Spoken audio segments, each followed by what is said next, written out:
ناظرین روپیہ پیسہ میں آپ کو خوش آمدید کہتے ہیں. میں ہوں علی ناصر. ملک کے معاشی حالات خراب سے خراب تر ہوتے جا رہے ہیں لیکن اتنا زیادہ گھبرانے کی ضرورت نہیں ہے. امریکہ میں اس وقت ہائی لیول میٹنگز ہو رہی ہیں جس میں حساس اداروں کے درمیان رابطے دوبارہ سے قائم ہو جائیں گے. میں پر امید ہوں کہ جو 75 سال ہمارے مکمل ہوئے ہیں پاک امریکہ تعلقات کے، اس کی بنیاد کے اوپر امریکہ بھی تھوڑا معاملے کو سمجھنے کی کوشش کرے گا کیونکہ وہ بھی ان کے مفاد میں، اور ہم بھی اس بات کو اب سمجھ تو گئے ہیں کہ ہمارے مفاد میں کیا ہے. غرض یہ کہ مجھے ابھی تک سمجھ میں نہیں آئی کہ یہ غلامی کیا ہوتی ہے، یہ کیا ڈرامہ ہے، مجھے کچھ سمجھ میں نہیں آ رہا یہ کیا ہے کیا نہیں ہے. یہ ایسے ہی ہم لوگ جس چیز میں لگے ہوئے ہیں، میں چلو ٹھیک ہے، میں اپریشیٹ کرتا ہوں سیاست ہے، کیونکہ اگر آپ پی ٹی آئی کے موقف سے ذرا بھی انکار کریں تو وہ گالیاں والیاں دیتے ہیں. میں تو پہلے ہی بھائی ان کا نیم ہمدرد ہوں پی ٹی آئی کا، تو میں کیوں گالیاں کھاؤں. یہ اگلے دن مجھے کہہ رہے تھے کہ جی وہ شہباز گل کی آپ نے بڑی کھچائی کی. میں نے کہا یار میں نے شہباز گل کی کھچائی کی، میں نے عمران خان کی تو نہیں کی. کہہ رہے نہیں وہ ہیں تو ہمارے نا. میں نے کہا ہمارے تو آپ کے پہلے جہانگیر خان ترین بھی تھے، ہمارے تو آپ کے پہلے علیم خان بھی تھے ہیں، اور ہمارے تو آپ کے عامر لیاقت بھی تھے، لیکن اب تو وہ آپ کے ہمارے نہیں رہے.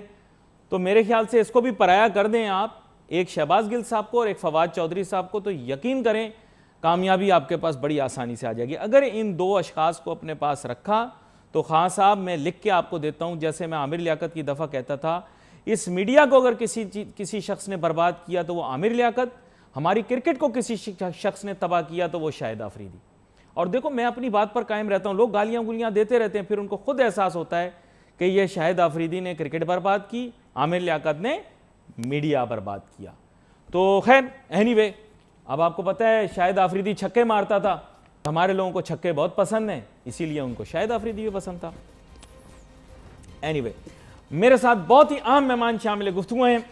جناب ہارون شریف صاحب، جو کہ سابق آپ سمجھ لیں کہ ایک طرح سے ہماری سرمایہ کاری کے جو مہم تھی اس کے سربراہ تھے.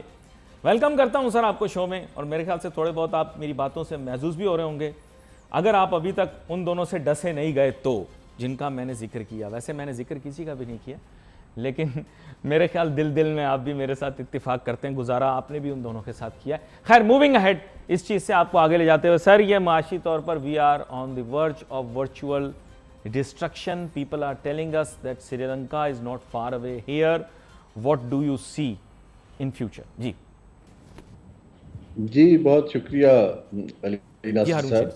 دیکھیے اس میں تو کوئی شک نہیں ہے کہ جو اکنامک کنڈیشنز ہیں وہ بہت زیادہ چیلنجنگ ہو گئی ہیں، اور یہ ہونا ہی تھا. جس طرح ڈکلائن آ رہی تھی، اس ڈکلائن کو ہمیں ایک سطح پہ آ گئی ہے جہاں قرض کی debt to G D P ratio high ہے. ہمارے سے اپنا کرنٹ اکاؤنٹ جو ہے ڈیفیسٹ سنبھالا نہیں جا رہا ہے، اور سب سے امپورٹنٹ چیز یہ ہے کہ جو سیاسی انسرٹنٹی ہے اس کے اندر کوئی پالیسی میکنگ نہیں ہو رہی ہے، تو مارکیٹس جو ہیں وہ اپنا کانفیڈنس لوز کرتے جا رہی ہیں. یہ جو ایک سلائیڈ شروع ہوتی ہے مارکیٹ کے پاس، نئی حکومت، آلدو میں انہیں ٹائم دیتا ہوں کہ 1 ماہ ہوا ہے، لیکن کوئی ایسی کانکریٹ میسیجنگ نہیں کر پائی کہ بھئی ہم یہ 3-4 ہماری ترجیحات بن گئی ہیں اور ہم آپ کو کانفیڈنس میں لے رہے ہیں. اب اس صورتحال کے اندر I don't see Sri Lanka سے موازنہ، لیکن یہ ضرور ہے کہ جو ٹرسٹ ڈیفیسٹ جب ایروڈ ہوتا ہے تو وہاں پر آپ کے ہر طرح کے اپورچونسٹ بھی آ جاتے ہیں، ہر طرح کی فورسز ایکٹیو ہو جاتی ہیں جو اس کو تیزی سے مزید ڈکلائن کی طرف لے کر جاتی ہیں. تو میرے حساب سے تو ہم اس وقت اس صورتحال میں ہیں، اور ہماری گیم پلان جو ہے وہ جیسے آپ نے اپنے انٹروڈکشن میں کہا ہے، ہم ابھی بھی جو اپنا آئی ایم ایف کے ساتھ ریلیشن شپ ہے اس کو ڈپلومسی کے تھرو حل کرنے کی کوشش کر رہے ہیں، نہ کہ کوئی میجر سٹرکچرل چینجز ٹیبل پہ رکھ کے.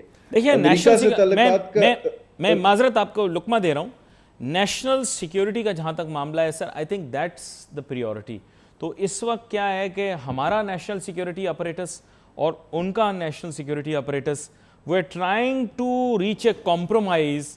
I'll be very realistic. Pakistan's economy has always been in doldrums, اور لیکن یہ ہے کہ یہ جو ابھی جو کرنٹ کرائسس ہے this will be resolved if things in Washington work out well. And right now I don't know what your view would be on that, because you also keep a very close eye, all people who are in investment, keep a close eye on regional conditions. I think that in Afghanistan, if we can somehow manage the affairs, we would be able to get the money that we are looking for. What do you say?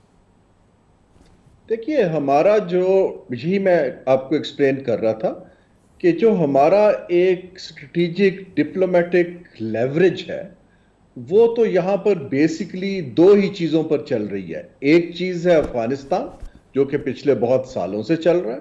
دوسرا ہے کہ ہم waste کے ساتھ اور چین کے ساتھ تعلق کو بیلنس کر پاتے ہیں یا نہیں کر پاتے ہیں. ناؤ اگر تو ہم ابھی دوبارہ اسٹریٹجکلی کیونکہ افغانستان جو ہے اس کے متعلق وریز بڑھ رہی ہیں تو اگر تو ہم اپنا ایک رول نیگوسیٹ دوبارہ سے کر لیتے ہیں اپنے ڈیفنس سائڈ کے اوپر تو اس کا امپیکٹ تو آئے گا. جو کرنٹ ہمارے معاشی حالات ہیں اس کے اندر کوئی ٹیمپرری ہمیں ریلیف ملنے کا چانس ہے. Don't mind it, but I want to say something to you. Don't mind it, but I want to say something to you. In an international perspective, if someone is supposed to make a deal with a Chinese or China versus to do a deal with an American company or the US, don't mind me saying, but I think 95% of the people would like to go for an American company or deal with the US, because China's relative reliability in this case is not there. Please forgive me for this, but as far as business ethics, systems, regulations go, I think people are better off doing business with the States versus doing business with China. What do you say?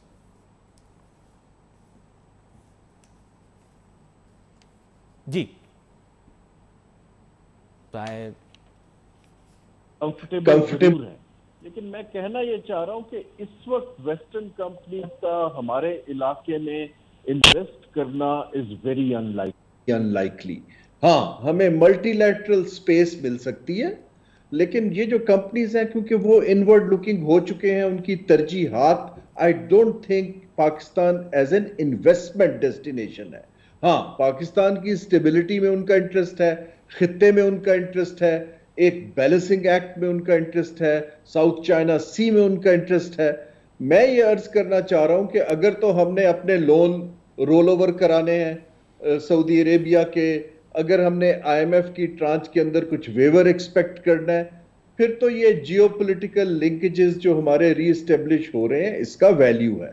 لیکن یہ ایک short term fix ہے ہمیشہ کی طرح. لیکن ہم نے اپنے گھر کو علی خود ٹھیک کرنا ہے, ہمارا گھر آئی ایم ایف نے آ کے ٹھیک نہیں کرنا ہے. میری اس وقت رائے یہ ہے کہ جو میں پہلے بھی کہتا رہا ہوں اور میں اس پہ لکھتا بھی رہا ہوں کہ ہمیں جو ہے ابھی تک ہم اپنی اکنامک پروپوزیشن نہ تو سعودی عرب کو بیچ پائے ہیں, نہ چین کو بیچ پائے ہیں, نہ ہی ویسٹ کو بیچ پائے ہیں. ہماری ہارون شریف صاحب بات یہ کہ کنسیشنز پر چلتی ہے. when I talk to you تو I know I'm talking to one of the top intellectuals of Pakistan, so I can say کہ you've been to the Arab world, you know the GCC. Right now their perception about Pakistan is that we are cheats, we've cheated them in the past. They don't have economic priorities. I'll be very frank with you, the way they think is different. And if you interact with the Arabs, you realize کہ وہ ناک پہ مکھی نہیں بیٹھنے دیتے. They have a completely different way and view of looking at the world. Right now they look at us as someone who has cheated them, who has betrayed the Arab Peninsula, who has betrayed the Arab countries and the Muslim Ummah, because we kind of forgot about them in order to secure some kind of national objective in the past. کیا کہتے ہیں آپ؟ دیکھیے میں جہاں سے شروع کیا تھا, اس وقت فنڈامنٹل چیلنج جو پاکستان کا ہے ہر فرنٹ پہ, چاہے مارکیٹس ہوں, چاہے نیبرنگ اکانومیز ہوں, چاہے United States who, that is the trust deficits on actually both sides. دیکھیں ہمارا پاکستان کا ٹرسٹ ڈیفیسٹ یہ ہے کہ ہم لوگ نہ تو کمٹمنٹ کو آنر کر پائے ہیں, چاہے وہ اکنامک ہو چاہے وہ اسٹریٹجک ہو. ان کی طرف سے بھی کچھ ان ریئلسٹک ایکسپیکٹیشنز ہیں, وہ ہماری کیپیبلٹیز کو جج نہیں کر پاتے ہیں کیونکہ انٹرنلی ہم لوگوں کے پاس ڈیلیوری کی کیپیبلٹی نہیں ہے. تو ججمنٹ کال دونوں طرف سے غلط جاتی ہے. لیکن میں عرض یہ کرنا چاہ رہا ہوں کہ دیکھیے ہمارے پاس کچھ ایسٹس ہیں, ہمیں اگر ٹرسٹ ڈیفیسٹ کو ریپیئر کرنا ہے تو ہمیں کچھ تو اکنامک پروپوزل ٹیبل پہ رکھنی پڑیں گی. خالی یہ کہنا کہ ہم آپ کے اسٹریٹجک پارٹنر ہیں, ہیلپ آؤٹ, وہ بہت دیر چل نہیں پاتا ہے اور بیک فائر کرتا ہے. I'll be very frank, these countries have sovereign funds in trillions of dollars, right?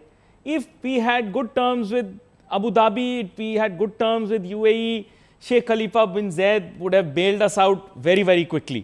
I mean, if he can give billions of dollars to build Burj Khalifa, I'm sure he would be very, very enthusiastic about saving Pakistan. Because sir, we have, cheated the Arab world and we have to come to terms with it. And who we have cheated it for does not even like to talk to us face to face. اور پھر دوسری بات یہ کہ compromise with China, I don't understand. China is not giving us a single dollar. They have seen the entire Sri Lankan ship sink into the Indian Ocean. Rajapaksa's house was lit on fire yesterday. The cars were lit on fire. They are not coming to save us, sir. We have actually made a huge strategic mistake. What do you say? نہیں, لیکن آپ, میرا سوال یہ ہے کہ ہم بیل out کیوں ایکسپیکٹ کرتے ہیں؟ دیکھیے نا, اگر کسی سے بھی, be it China, be it بار بار IMF سے آپ بیل آؤٹ لیتے ہیں. میرا تھوڑا اس کو آپ سمجھنے کی کوشش کریں, جو آپ بات کر رہے ہیں میں اسی کو ایک ریئلسٹک پروپوزیشن ٹیبل پہ رکھ رہا ہوں نا. دیکھیں, ہم اگر تو کہاں تک آپ ڈیٹ کے اوپر اپنے آپ کو سسٹین کرتے رہیں گے, چاہے IMF کا ہو, چاہے چین کا ہو, چاہے سعودی عربیہ کا ہو, چاہے UAE. آپ نے جو بات کی ہے سوورن ویلتھ فنڈز کی, وہ بالکل درست کی ہے, وہاں لیکویڈیٹی اویلیبل ہے. لیکن آیا ہمارے اندر صلاحیت ہے کہ ہم ایک ٹرانزیکشن آفر